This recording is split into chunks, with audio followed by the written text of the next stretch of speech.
नमस्कार, कैसे हैं आप सभी? मैं अपने YouTube चैनल पर आप सभी का स्वागत करता हूं। आज की जो हमारी क्लास है उसके अंदर हम पढ़ेंगे हरियाणा का ज्योग्राफिकल स्ट्रक्चर। तो स्टार्ट करते हैं आज की अपनी क्लास। यदि आप हरियाणा जी के पढ़ना चाहते हो और हरियाणा का कोई भी एग्जाम, जो exam Haryana staff selection commission Haryana public service commission के द्वारा कंडक्ट किया जाता है, उसके लिए हमारे चैनल पर कंप्लीट हरियाणा जीके की सीरीज प्रोवाइड करवाई गई है। तो स्टार्ट करते हैं हरियाणा की ज्योग्राफी में हरियाणा की भौगोलिक स्थिति। हरियाणा की भौगोलिक संरचना। हरियाणा भारत का एक भू आवेष्टित राज्य है। हरियाणा भारत का एक लैंडलॉक्ड स्टेट है।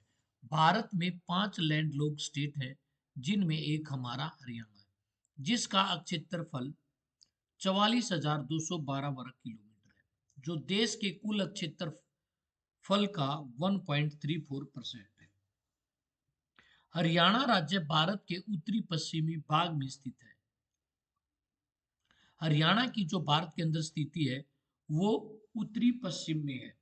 हरियाणा की स्थिति अक्षांशीय विस्तार के आधार पर 27 डिग्री 39 मिनट उत्तरी अक्षांश से लेकर 30 डिग्री 55 मिनट और 5 सेकंड उत्तरी अक्षांश तक फैली हुई है। हरियाणा के देशांतरीय विस्तार की बात करें तो 74 डिग्री 28 मिनट से लेकर पूर्वी देशांतर से लेकर 77 डिग्री 36 मिनट पूर्वी देशांतर तक हमारा हरियाणा फैला हुआ है। ये हरियाणा का अक्षांशीय और देशांतरीय विस्तार है और दोनों में 3 का अंतर है। हरियाणा का अक्षांशीय और देशांतरीय विस्तार 30 गुणा 30 का है। हरियाणा प्रदेश की आकृति विषम बाहु चतुर्भुज के जैसी है। हरियाणा की जो शेप है वो एक क्वाड्रिलेटरल शेप है। क्षेत्रफल की दृष्टि से हरियाणा भारत में 21वें स्थान पर है। हरियाणा प्रदेश में गंगा सिंधु मैदानों का उत्तरी पश्चिमी भाग है।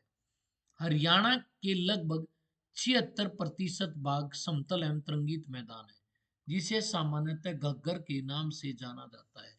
इसकी ऊंचाई 300 मीटर के करीब है। समतल मैदान 21% जबकि 25.55% भाग तरंगित तथा उर्मिल मैदान है, जिसके बीच में पहाड़ों के ठूठ और रेत के टीले सम्मिलित हैं। राज्य का 0.09% भाग पहाड़ी एवं चट्टानी है, जिसमें अरावली पर्वत श्रेणी का हिस्सा है और शिवालिक पर्वत श्रेणी का भी। समुद्र तल से इस भाग की ऊंचाई 300 मीटर से अधिक है। राज्य में 67% भाग शिवालिक पर्वत श्रेणी है, जिसकी ऊंचाई लगभग 300 से 400 मीटर तक है। इस क्षेत्र को गिरिपाद मैदान भी कहा जाता है। ये भाग पंचकुला, अंबाला और यमुनानगर जिले में शामिल है। हरियाणा की भौगोलिक सीमा और सीमावर्ती राज्य। हरियाणा के उत्तर में पंजाब और हिमाचल है और उत्तर पश्चिम में राजधानी चंडीगढ़ है।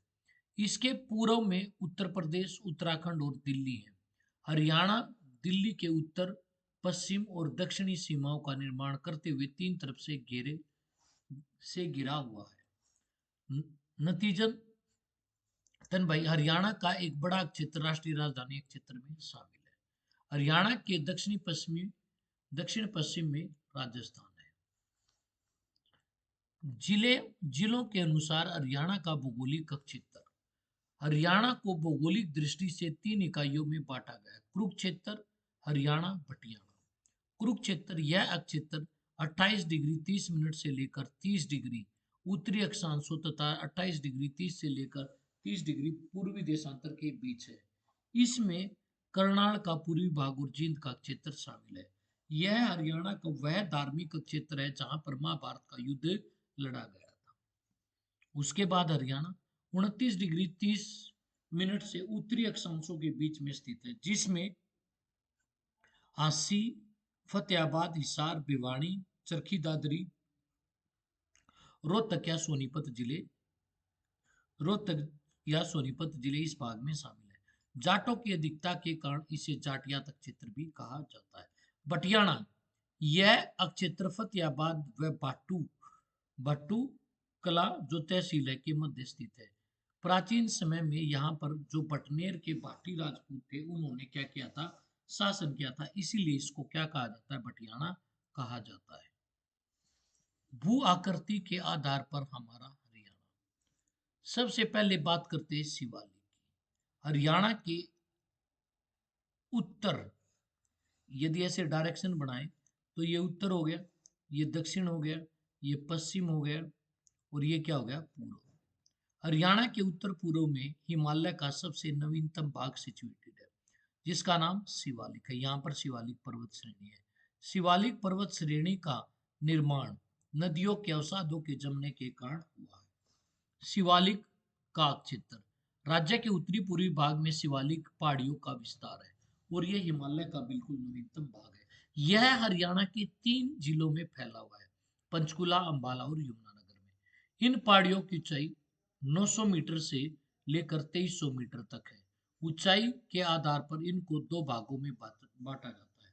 एक उच्च शिवालिक श्रेणी जिसकी ऊंचाई 600 मीटर से अधिक है, और एक निम्न शिवालिक श्रेणी जिसकी ऊंचाई 400 से 600 मीटर के बीच है। हरियाणा की सबसे ऊंची पहाड़ी मोरनी हिल्स पंचकुला से 30 किलोमीटर दूर है, जिसकी समुद्र तल से ऊंचाई 1220 मीटर है। और मोरनी हिल्स हरियाणा का एकमात्र हिल स्टेशन है, और यहीं पर एक झील भी स्थित है जिसका नाम टीकरताल झील है। वहीं पर फ्लाइंग सिख मिल्खा सिंह के नाम पर एक एडवेंचर हब भी बनाया गया है। मोरनी की पहाड़ियों में हरियाणा में सबसे ऊंची पहाड़ी है जिसका नाम करो है। यह हरियाणा की सर्वोच्च चोटी है, जिसकी ऊंचाई 1514 मीटर है। इन पहाड़ियों की संरचना रेत, चीका, बजरी, कोंग्लोमेरेट से हुई है। गग्गर नदी, मारकंडा नदी, टांगरी और सरस्वती नदी इन्हीं पहाड़ियों से निकलती है।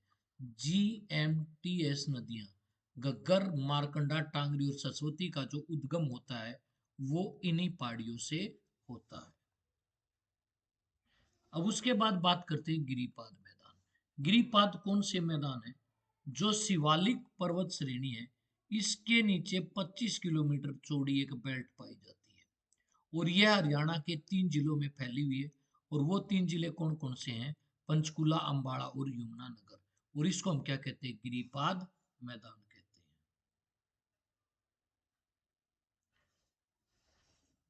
इस पर्वतीय मैदान को स्थानीय भाषा में घर कहा जाता है। गिरिपाद मैदान शिवालिक श्रेणी के दक्षिण में 25 किलोमीटर चौड़ी पट्टी के रूप में स्थित है, जो यमुना नदी से गग्गर नदी तक और यमुना नगर, अंबाला और पंचकुला जिलों में विस्तृत है। इस क्षेत्र की प्रमुख नदियां गग्गर और मारकंडा है। समुद्र तल से इस मैदान की ऊंचाई 300 से 350 मीटर तक है। ये मैदान अपेक्षाकृत कम उपजाऊ वाले हैं, क्योंकि यहाँ पर नदियों के द्वारा अपर्दन किया जाता है। इसका ढाल उत्तर पूर्व से दक्षिण पश्चिम की तरफ है। तो ये हरियाणा का दूसरा भाग है जिसको गिरिपाद मैदान कहा जाता है। जलोढ़ मैदान। जलोढ़ नदियां अपने साथ जो मिट्टी बहाकर लेकर आती है उसे हम जलोढ़ कहते हैं। यह शिवालिक के गिरिपाद क्षेत्र से अरावली तक व यमुना और गग्गर नदियों के मध्य उच्च भूमि के जलोढ़ मैदान फैले हुए।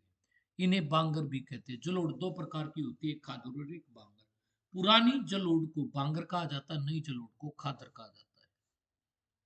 समुद्र तल से इन मैदानों की ऊंचाई 200 से 280 मीटर तक है। इन मैदानों में मारकंडा, सरस्वती और चेतांग नदी बहती है। बालू के टिब्बो युक्त मैदान। राजस्थान के साथ लगने वाले हरियाणा का वह भाग जहां पर थार के मरुस्थल से बालू के जमा होने के कारण जो स्थलाकृति बनी है उसे बालू के टिब्बो युक्त मैदान कहा जाता है। राजस्थान की सीमा के साथ लगता दक्षिणी पश्चिमी भाग बालुवीय मैदान है, जो सिरसा जिले के दक्षिणी भागों से शुरू होकर फतेहाबाद, हिसार, भिवानी, महेंद्रगढ़, रेवाड़ी, झज्जर जिलों तक फैला हुआ है। राजस्थान से आने वाली गर्म शुष्क हवाएं द्वारा लगातार कच्छ की ओर से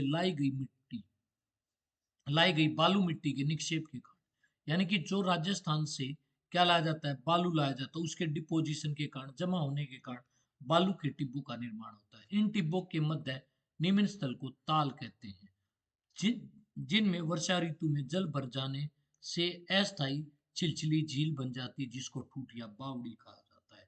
हरियाणा के इस क्षेत्र में मरुस्थल के प्रसार को रोकने के लिए हरी पट्टी का निर्माण किया गया ताकि बालू के रेत के विस्तार को रोका जा सके।